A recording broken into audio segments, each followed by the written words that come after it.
wealth tax. So, like income tax, you have something called as wealth tax. It is the value of wealth owned by a person under Wealth Act 1957. So it is brought in the year 1957. You have Indian Wealth Tax Act, and the amount of wealth you own, you have to pay the tax.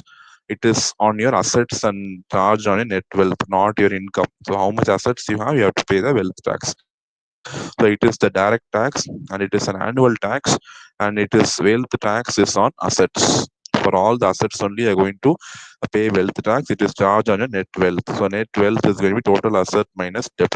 So how much asset you have and how much debt you owe. When you subtract the thing, you will be calculating the net wealth, and for the net wealth only, you have charged the wealth tax. So this is separately charged by the government of India apart from the income tax. So this is also coming under direct taxes.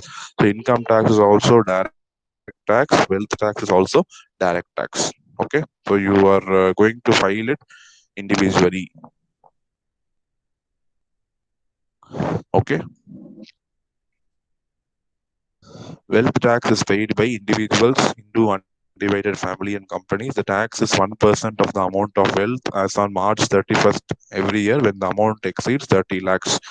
So 1% of 30 lakhs you have to pay as the wealth tax on 31st of every year when the amount is when you're having more than 30 lakhs of wealth with you. Okay, and this percentage is again revised by the government every year. So every year the percentage is going to change and it is going to be revised as per the union